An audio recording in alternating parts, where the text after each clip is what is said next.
Every country on Earth is in debt.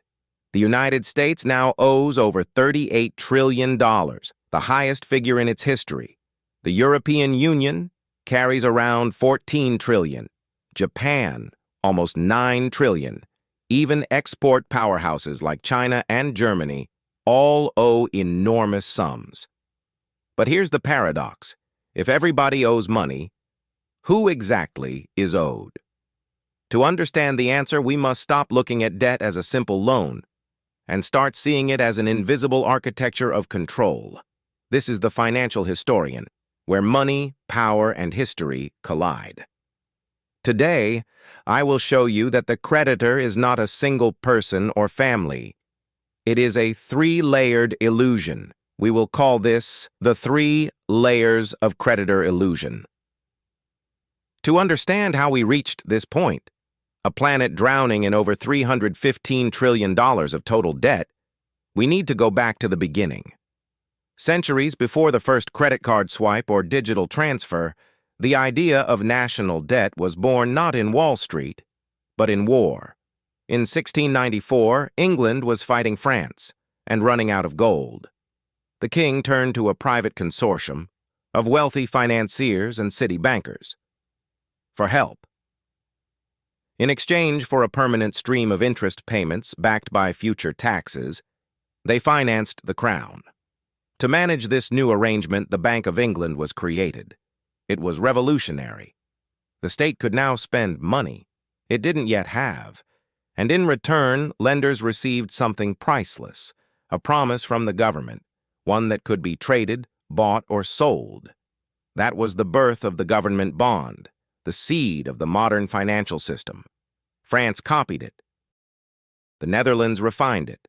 The newly independent United States adopted it to fund its revolution, and later its expansion westward. National debt became not a mark of failure, but a measure of credibility.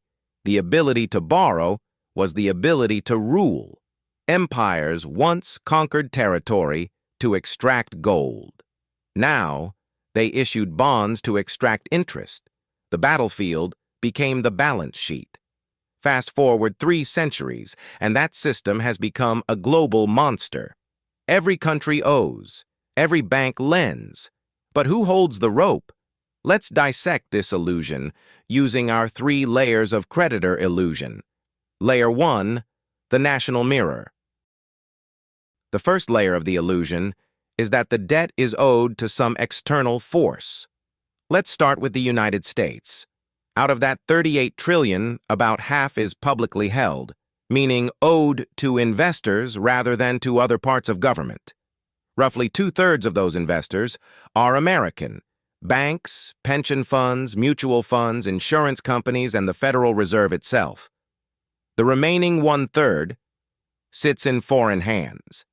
Japan is the top holder with around $1 trillion, followed by China with about $800 billion.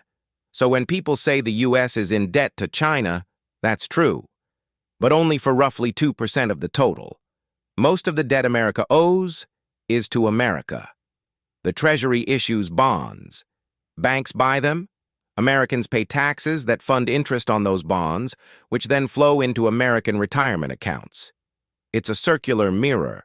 The debt is real, but the creditor is mostly a reflection of the same system. Layer 2. The global hot potato. This circularity isn't just American, it's global. This is the second layer of the illusion. Japan lends to the U.S. The U.S. lends to Europe. Europe lends to developing nations. Developing nations, in turn, lend back to advanced economies by parking their foreign exchange reserves in Western bonds. It's a planetary game of hot potato, except the potato is made of promises. Every country holds someone else's IOU. Every promise is secured by another promise. It's like a poker table, where every player has borrowed chips from the next, and the only rule keeping the game alive is that nobody stands up. Layer 3, the market leviathan. But this brings us to layer 3, the most powerful layer of all. Who really decides which nations survive? It is the markets themselves. But the markets is a vague term. Let's be specific. Behind every government bond sits a web of institutions, hedge funds, sovereign wealth funds, and the central banks, all managing tens of trillions in assets. They are the true arbiters of credit. They decide which nations can borrow cheaply and which will pay a premium for survival. When they lose confidence, currencies collapse, governments fall, and entire economies can be restructured overnight. But even they are not the final layer. The true power lies with those who manage the assets of everyone else. Companies like BlackRock and Vanguard. These firms don't own the debt, they manage it on behalf of the pension funds, the insurance companies, and the average saver. They are the gatekeepers.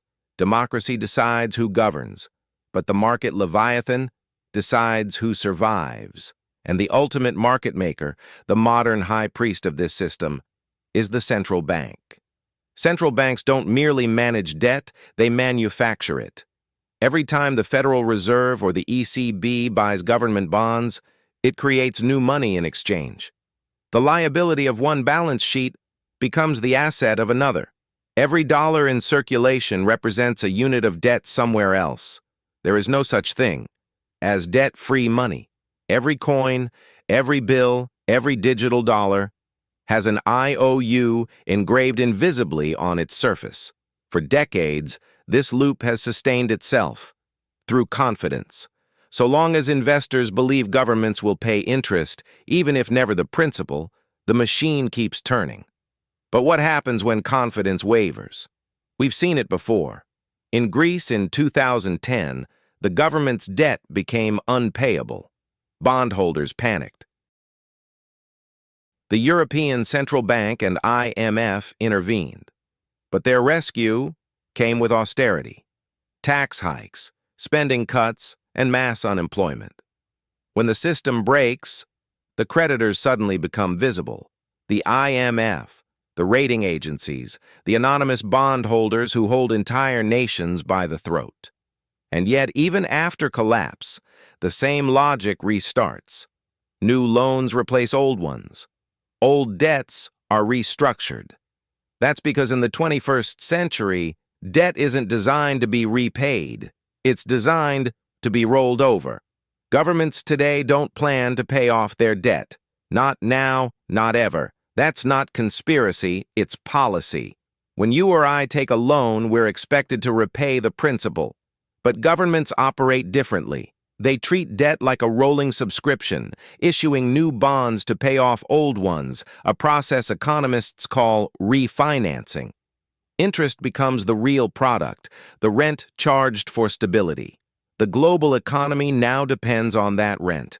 The United States will never clear its $38 trillion debt. It will refinance it forever. Japan has been rolling over its debt for decades, now exceeding 250% of GDP. Why? Because for them, government debt is the safest collateral in existence. A U.S. Treasury bond isn't viewed as a liability. It's an asset, the foundation of global markets. Pension funds hold it. Banks use it as security. Central banks treat it as money. The system depends on governments never paying off their debt, because if they did, the world would lose its most trusted financial instrument. Paying off the debt would destroy the very thing that makes the economy function. So, governments do the opposite. They keep issuing more. The debt becomes a kind of heartbeat for capitalism itself. So, who is the creditor? We owe it to ourselves. But that's only half true. Interest payments don't flow equally. They flow upward from taxpayers and workers to the institutions and investors that hold the debt. In other words, debt isn't just a transfer between countries. It's a transfer between classes. That's why global inequality and global indebtedness rise together.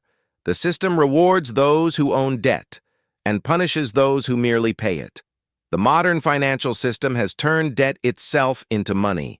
Governments issue it, banks multiply it, investors trade it, and citizens depend on it. The line between debtor and creditor has blurred beyond recognition. Debt once meant bondage. Today, it means balance. But if that balance ever tips, If confidence breaks, the illusion ends, and we'll remember what debt really is. A promise that can't be kept forever. That's the real secret of sovereign debt. The plan was never to pay it back. The plan is to keep the world believing it will.